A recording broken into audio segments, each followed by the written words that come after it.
Right now, the biggest car makers are in court, spending millions trying to stop you from fixing your own truck. They say it's for your safety. Without it, hackers might break into your car and steal your private data. And on the other side is the auto parts industry. They say the opposite.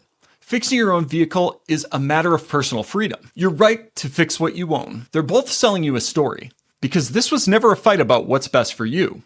This is a fight over a $434 billion bag, and you're the prize. So start with the Carmakers story. Safety. They say if you can fix your own car, hackers could break in and steal your data.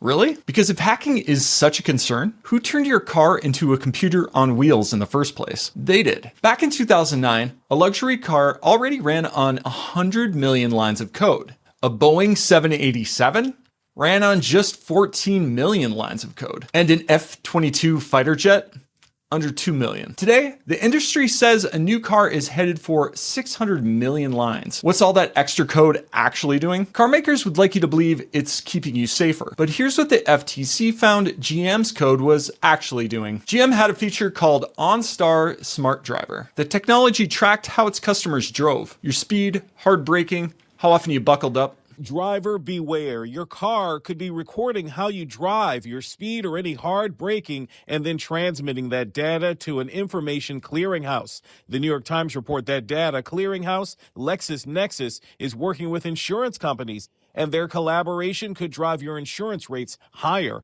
The data collection was uncovered by drivers using General Motors' OnStar service. The owner of a Chevy Bolt told the Times he uncovered a 258-page report on his personal driving habits after he asked about a more than 20% increase in his insurance rate.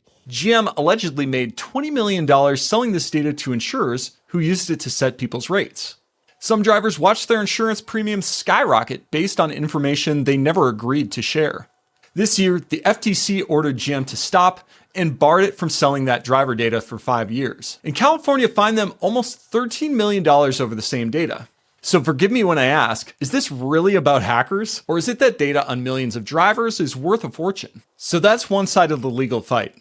Now meet the other. While the car makers are in court warning about hackers, the auto parts industry is right across the aisle, waving a different flag. Freedom. Your God-given right to fix what you own. The kind of thing the founding fathers would have wanted. And honestly, that sounds pretty good. They swear they're fighting for your privacy, but look at how they treat yours. Take O'Reilly, one of the names bankrolling this fight. In their own words, they collect your browsing and search history, your device's location, and even your phone's MAC address and advertising ID. Now, to be fair, O'Reilly is very clear they don't sell your data. They just share it with data brokers, ad networks, and marketing consultants. Remind me again why an auto parts store needs your search history and your phone's hardware ID to sell you an alternator? And that's just what they put in writing. Here's what another parts dealer was caught doing. AutoZone got caught secretly recording its customers' keystrokes and paid over $1 million to settle a wiretapping suit. Advance Auto Parts leaked the social security numbers and driver's licenses of more than 2 million people. So forgive me, these aren't the Sons of Liberty. They run the same data mining playbook as every other big retailer. One side is selling safety, the other side is selling you freedom, and neither one is telling the whole truth. So what are these two industries really spending millions in court to protect? Not your rights, not your freedom. They're fighting over your wallet. AAA did the math on what it actually costs to keep a car running. Maintenance, repairs, a set of tires. It's about $1,650 per year per car. 2 in the driveway, more than $3,000 a year for as long as you own it. Now multiply that repair value across every car on the road. This year, we'll spend about $435 billion just keeping our cars running. And it's headed past $500 billion by 2028. That's the bag.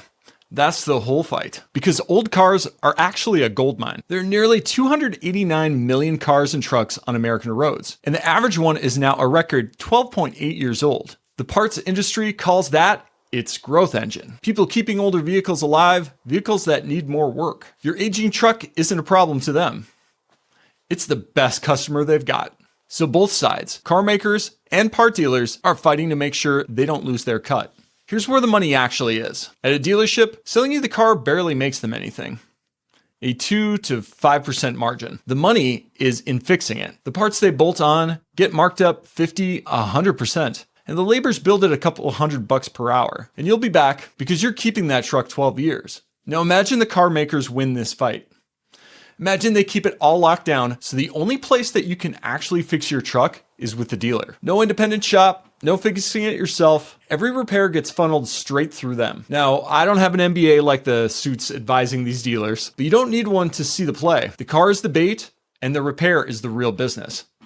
But take a step back, because in the court of public opinion, this one's not even close. The car makers are losing badly. The safety story, the hackers, nobody's buying it. When Massachusetts put it to a vote, 3 to 4 people voted to protect their right to repair. And good. I would have voted yes too. Letting you fix your own car is the right answer. But underneath the lawsuits and the lobbying lies the real motivation. And one man saw straight through it. An independent shop owner wrote to Congress about this bill. Here's a congressman reading his letter. I have concerns with the Repair Act. On January 8th, I received a letter from one of my constituents, Edgar Chavez Jr., as the owner of an independent repair facility in New Jersey. He is concerned that the Repair Act might ultimately prevent his customers from receiving the parts that they want. Additionally, he does not believe that it will provide his company with access to any new tools. Because the people who actually wrote it aren't mechanics. They're insurance companies, and the shops know it. Because this was never really about you. It's two giants, the car makers and the parts industry, fighting over who gets to sell you the part. And the people bankrolling the freedom side aren't neighborhood mechanics or weekend DIYers. They're Fortune 500 insurers and parts chains. And here's where it stands at the time of this recording. A few weeks ago, lawmakers gutted it. They cut the one part that would have actually helped you. Here's what that part was. Today, your mechanic plugs a cable into your car to read what's wrong. And that mostly works. But more and more, cars are sending that information straight to the manufacturer. The bill would have forced car makers to share that wireless stream with your mechanic too. That's what they cut out of the latest bill. So as your car inevitably gets more computerized in the years ahead, fixing it yourself or at the local shop gets harder and harder. So remember, as a driver, you're not actually in this fight. You're in the stands, watching two heavyweights battle it out for $435 billion in repair dollars. Tell me if I'm wrong, but I don't think either of them are really all that worried about hacker safety or your freedom to fix things. They just want their bag. So go check your own oil. While you still can. You know, it used to be when you wanted to check your oil, you just raised the hood and you got the dipstick and you stuck it in there to check it yourself. You know, but the last vehicle I had didn't have a dipstick, and I almost ordered one so I could do it myself. But some new cars don't have them, and the dashboard screen alerts you to the oil level. And, you know, I talked about this last time. When you get in, ladies, you won't like this either. When you get in and that seat weighs you, that's a problem for me.